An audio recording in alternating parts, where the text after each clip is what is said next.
of physics, let's take a flight with magnetism's wonder shining so bright from the north to the south. We are having this galvanometer. Okay, you can see this one here. And we would like to connect it to the power supply and a few kilo ohms. So you will get this box, we will make it on 4 kilo ohms. So let's make this 0. This is on 4 kilo ohms. 0, this becomes. So this is 4 kilo ohms. And we will start by connecting the right terminal of this galvanometer to the resistance, then to the power supply. So let's disconnect the coil from the power supply. Or like, let's connect these with actually the cables. So this is a positive terminal. Let's assume that we have this one here to the resistance. Then we will get a wire to connect these two. A banana to banana cable. Okay. Then let's connect the other side of the resistance to the galvanometer here. Then let's connect the other side to the ground of the power supply.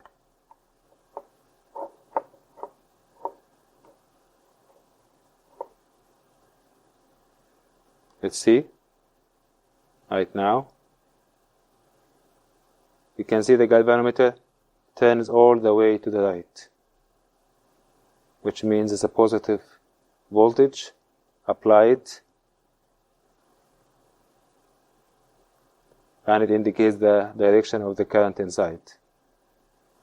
But what if we switch these two terminals? If we switch this one to here, then we have a connection. We can see that the galvanometer indicates that we have a negative voltage applied on the other side. That's why the indicator goes to the left. Okay?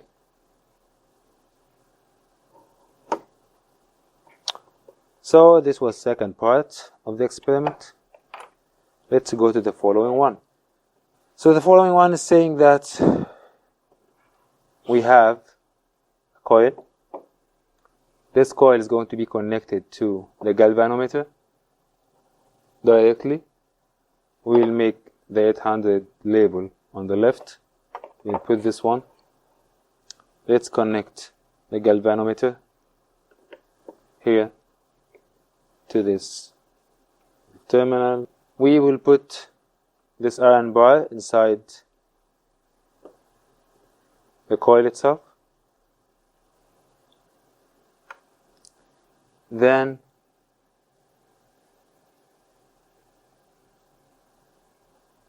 we have here the magnet, the strong magnet. We'll see what's going to happen to the galvanometer when we approach it to the coil itself inside. So this is a secondary coil connected to the galvanometer. When we approach this magnetic magnet, it creates some magnetic field here, which basically is going to be variable because we will approach it.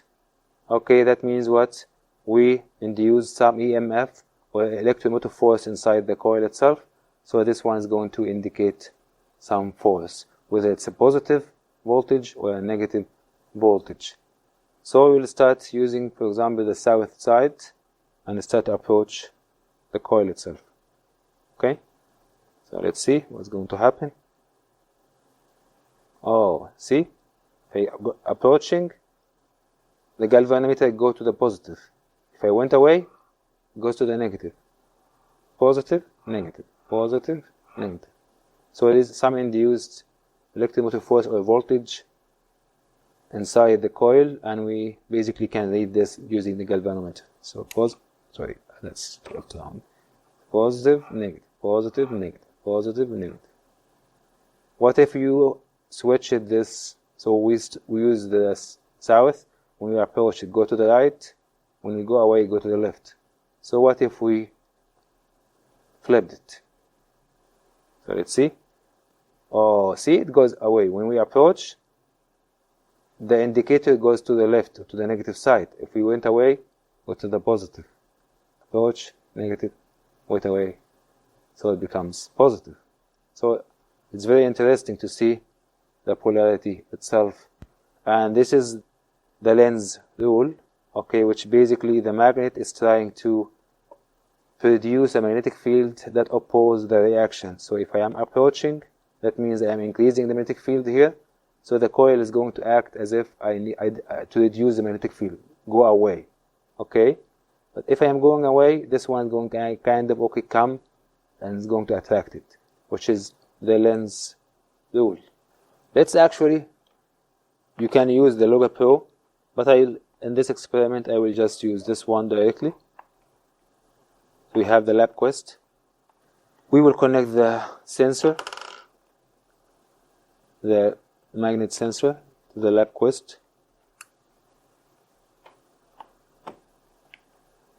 So you can see that magnet sensor gives us around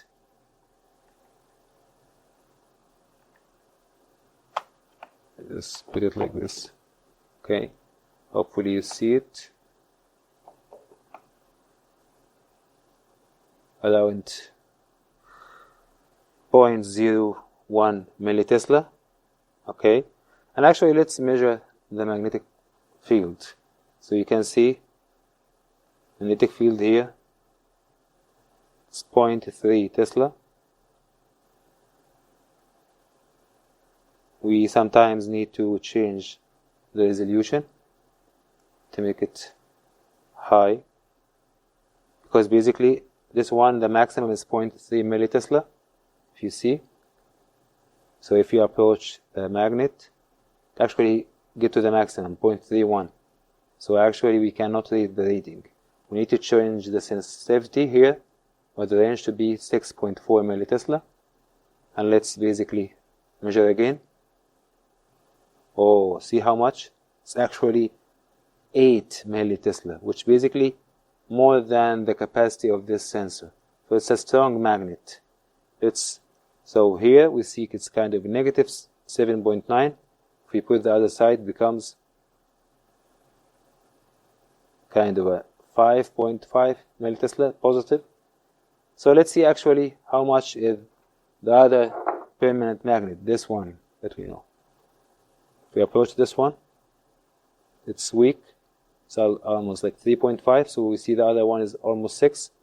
See, that's in the north. So the same, almost 3. So I would say the small one is almost double or more the strength of this permanent magnet. It's good to indicate this. So let's see this experiment. It's basically this part. We'll put the magnet here. We'll put the sensor beside here. Okay. We have the sensor beside the coil. And let's approach this one and also look at the galvanometer. Let's actually get a graph. It's better to have a graph for this one. So let's press record and see the graph itself. And let's go with this one.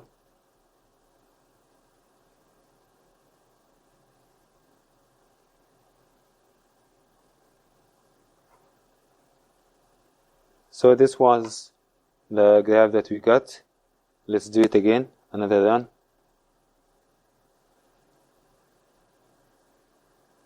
You can see it's going down, down, down, down.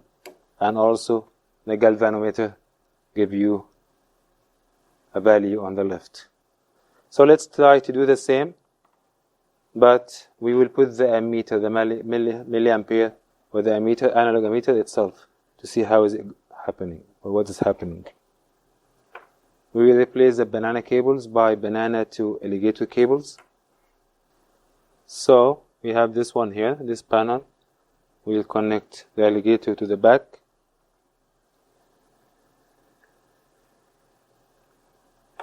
And this one here. Let's remove the galvanometer and let's see the ammeter itself and how does it record.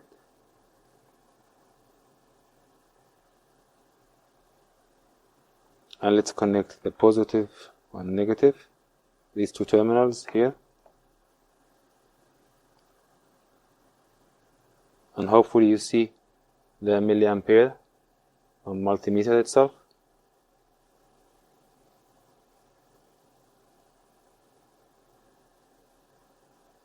And we will do the same again.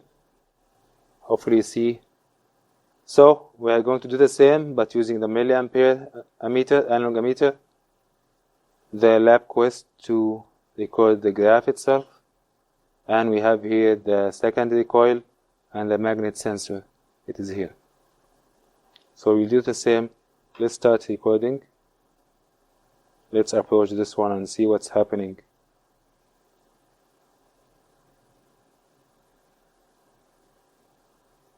You can see, okay, how much current it was inside, so that we have the current, we have the magnetic field value, so we can see.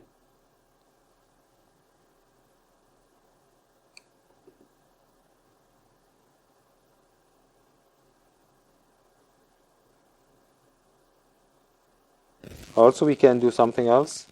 We have it here, and sorry, just go away, go away. If you're in your approach, the ammeter does not give you anything, that means you need to switch the polarity. So let's switch the polarity.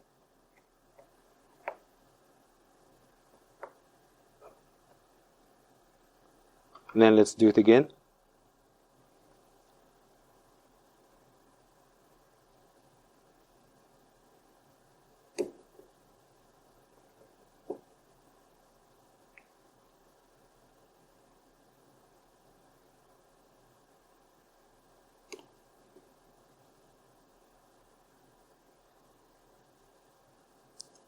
And the EMF, it's equal to d phi by dt, which basically, if it is faster, it changes fast, you get higher current. So if you go fast, you can see the maximum current at approach approximately 5 milliampere.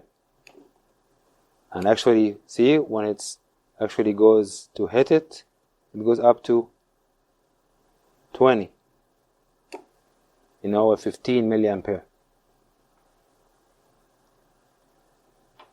So you need to record a better graph than this one, because you have multiple students within the group, and basically record the milliampere value and the p value using the sensor and the analog ammeter.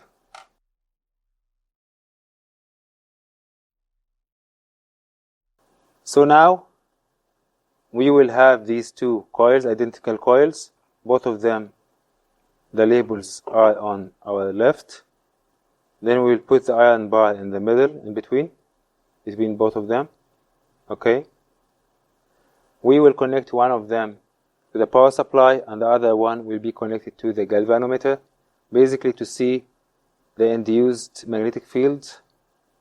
This one creates magnetic field when the current goes inside, and this one get the magnetic field, and basically if the magnetic field is changing, you are going to produce here some electromotive force or EMF. And this is only going to happen when you are switching the power here, or you have an AC power supply that is changing with time. So because we don't have an AC power supply, we will actually use the switching, turning off and on the power supply, and let's see what's happening. So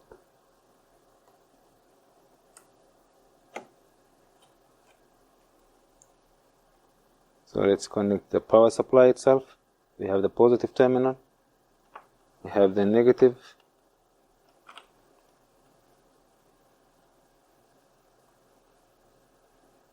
terminal here, So you have this one here. I have this coil. Let's have the galvanometer. And basically we connect the galvanometer using banana to banana cable.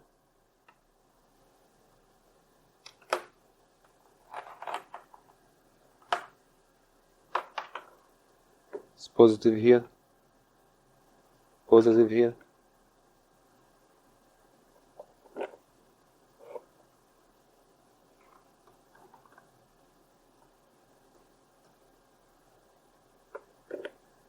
And negative here to the negative here. So let's see what's going to happen.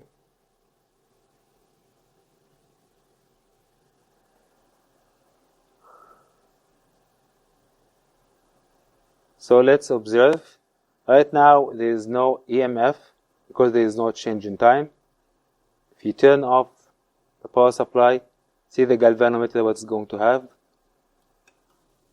See how much this. If you turn it on, it's opposite way. Okay, but let's make the range less, so we go to the G1 and let's try again. Turn it off. Oh, that's very low. This is very low, so we need to be here actually. So I hope you see the indicator. If it's on, nothing happened. If you turn it off, it goes to the left, directed to the left. And when it's off, nothing happened. There is no induced EMF. When you turn it on, you have a high deflection to the right, which indicates a positive potential on the galvanometer. So I hope you got this one. And actually, if we removed the iron from the middle,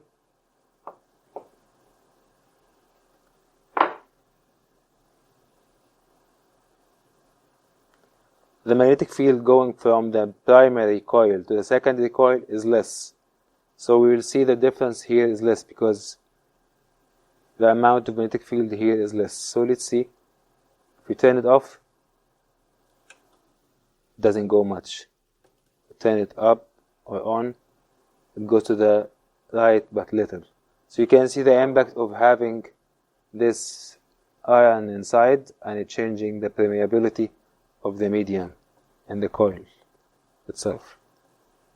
But we can have this one a bit far to have less variation, so to not go to the maximum of the galvanometer. So let's see. Turn it off. So see, it goes up to 10. Turn it on, it goes to up to 10. So when you approach the two coils, the distance, basically you can have strengthen the magnetic field going to the secondary, and when it change fast, we induce EMF. So you can see right now it goes up to 20, the value of 20. I am hoping that you got something beneficial for the lab from today. If you like the video, please like and subscribe and wait for my next lab video for Physics 2. Thank you and have a good day.